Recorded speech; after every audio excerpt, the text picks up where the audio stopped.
नमस्कार दोस्तों, स्वागत है आप सभी लोगों का आपके अपने चैनल भारतीय ब्लॉगर पर। मैं हिमांशु शर्मा आज आप लोगों के पास में एक ऐसी जानकारी लेकर के आया हूं जो जानकारी आप लोगों को हिलाकर रख देगी और खास तौर के ऊपर भविष्य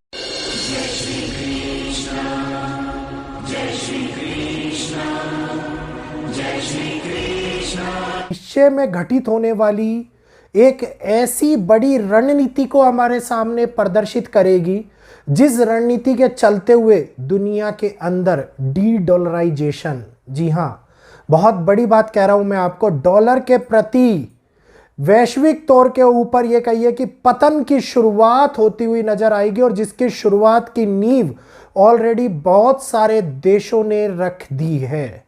और अगर ये नींव रखी गई तो सोचिए, जो दुनिया के अंदर व्यापार के लिए डॉलर का इस्तेमाल होता है वो इस्तेमाल रुक जाएगा। अमेरिका को जो डॉलर एक्सचेंज कराने के ऊपर इतना बड़ा मुनाफा मिलता है वो मुनाफा गायब हो जाएगा और इसी के साथ साथ दुनिया के अंदर एक नया परिवर्तन शुरू होता हुआ नजर आएगा और आप लोगों को दिखाई देगा वो रणनीति जिसके अंदर सभी देश अपनी अपनी करेंसी को मजबूत करते हुए दिखाई दे रहे हैं। जी हां, शुरुआत के तौर के ऊपर मैं बात करना चाहूंगा चाइना से, उसके बाद में जापान से, भारत के लिए भी इसके बारे में मैं आप लोगों को सारी जानकारी दूंगा। क्योंकि चाइना ने, अभी आप लोगों ने देखा होगा थोड़े समय पहले चाइना के साथ मिलकर के, चाइना, रशिया, भारत, इन्होंने एक संगठन की शुरुआत करी जिसको ब्रिक्स का नाम दिया गया। यह ब्रिक्स का संगठन बहुत बड़े बदलाव, बहुत बड़े राजनीतिक बदलाव के साथ साथ दुनिया के अंदर कई ऐसे सर्वशक्तिशाली देशों को मिला करके बनाया गया है जिसके अंदर किसी को भी चुनौती दी जाने के कारण बहुत सारी व्यवस्थाएं यहां पर बनी रहेंगी। किसी भी प्रकार के सैंक्शन से एकदम से ना लग पाए, जिस प्रकार से अभी रूस यूक्रेन के युद्ध के अंदर अमेरिका ने बहुत सारे देशों के ऊपर, बहुत सारी कंपनीज के ऊपर सैंक्शन लगाए जिसके कारण उनको बहुत बड़ी हलचल देखने को महसूस हुई, वो ना लग पाए। इसके कारण एक दुनिया में नई शुरुआत अब प्रारंभ हो चुकी है। और इतना ही नहीं, चाइना अमेरिकी ट्रेजरी बॉन्ड का सबसे बड़ा, ये कहिए कि सबसे बड़ा होल्डर माना जाता था। अब उसने उन ट्रेजरी बॉन्ड को इतनी तेजी से बेचना शुरू कर दिया है कि जब उसकी इकोनॉमी के भी ज्यादा का वो ट्रेजरी बॉन्ड, कई अरब डॉलर का वो ट्रेजरी बॉन्ड हुआ करता था, और आज केवल और केवल 835 अरब डॉलर का ट्रेजरी बॉन्ड बचा है। 835 अरब डॉलर का ट्रेजरी बॉन्ड का मतलब है कि वो अब अपने विदेश नीति को बदल रहा है। वो दिखा रहा है कि वो जो चुनौती दे रहा है दुनिया के अंदर, आर्थिक चुनौती जिसको कहेंगे, डायरेक्टली अमेरिका को दी जा रही है। यह दिखा रही है कि अमेरिका के ऊपर अब बाहरी देशों की निर्भरता खत्म होती हुई दिखाई दे रही है। वो अपनी करेंसी को आगे बढ़ा रहा है और खास तौर के ऊपर गोल्ड के अंदर इन्वेस्ट करना शुरू कर रहा है, अपने देश के अंदर गोल्ड को बढ़ा रहा है। और इसी रणनीति के तहत आप देखिए भारत के अंदर भी अपना गोल्ड वापस लाया जा रहा है। अभी हम लोगों का जो फॉरेन, ये कहिए कि फॉरेन एक्सचेंज का अगर हम बात करते हैं तो उसमें सबसे पहले हम डॉलर को अहमियत देते हैं और हमें ये कहते हैं कि डॉलर एक्सचेंज, डॉलर हमारे पास में जितना रखा हुआ होगा उसके तहत हम बाहरी क्षेत्रों में, बाहरी देशों से बिजनेस कर पाएंगे। लेकिन अब हम जो अपने गोल्ड को वापस ला रहे हैं, इसका मतलब होगा हमारा जो प्राथमिक इन्वेस्टमेंट हो जाएगी वो गोल्ड के अंदर होती हुई दिखाई देगी। और सेम जापान भी ऐसा ही करने लगा है।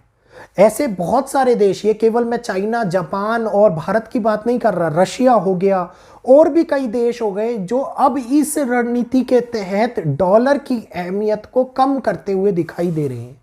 मिडल ईस्ट हो गया, और ये सारे देशों ने ये मान लिया है कि अब जो डॉलर के ऊपर निर्भरता थी हम लोगों की, वो निर्भरता जब कम होगी तब हम ही, हमारी देश की, हमारी जो करेंसी है वो आगे बढ़ेगी।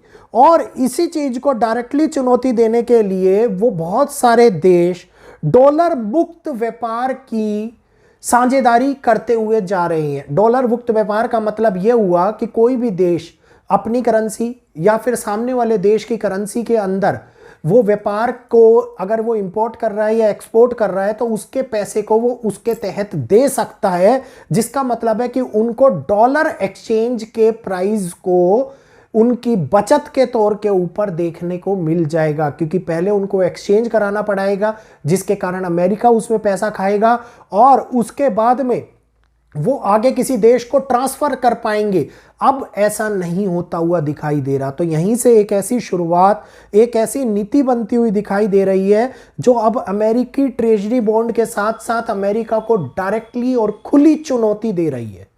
अगर ये चुनौती वैश्विक तौर के ऊपर बहुत तेजी से जो आगे बढ़ रही है, ये और भी ज्यादा अगर आगे बढ़ती चली गई तो इसका मतलब ये होगा कि संपूर्ण जगत के अंदर, संपूर्ण विश्व के अंदर डॉलर मुक्त व्यापार होने लगेगा। और डॉलर मुक्त व्यापार का मतलब है भारत अगर किसी से कुछ खरीद रहा है तो वो रुपए के अंदर उसको पैसे दे पाएगा और रुपए का एक्सचेंज बढ़ेगा, क्योंकि वो जब अपनी करेंसी में कन्वर्ट करेंगे तो वो रुपए के अंदर एक रुपए को एक्सचेंज करेंगे, जिसका मतलब है उनका रुपए का एक्सचेंज भारत को प्रॉफिट कराएगा।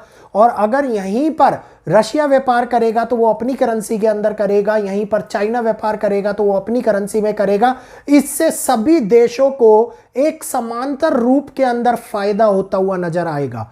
तो ये इकोनॉमी, ये कहिए कि जो इकोनॉमिक स्ट्रक्चर ये चेंज हो रहा है, ग्लोबल इकोनॉमिक स्ट्रक्चर जो चेंज हो रहा है, जो वैश्विक अर्थव्यवस्था के अंदर बदलाव देखने को मिल रहा है, ये दिखा रहा है कि अब संबंधित हालात किसी भी देश के किसी के ऊपर निर्भर करते हुए तो नहीं चलने वाले, क्योंकि यह निर्भरता ही है जो आगे दबाव का कारण बनाती है।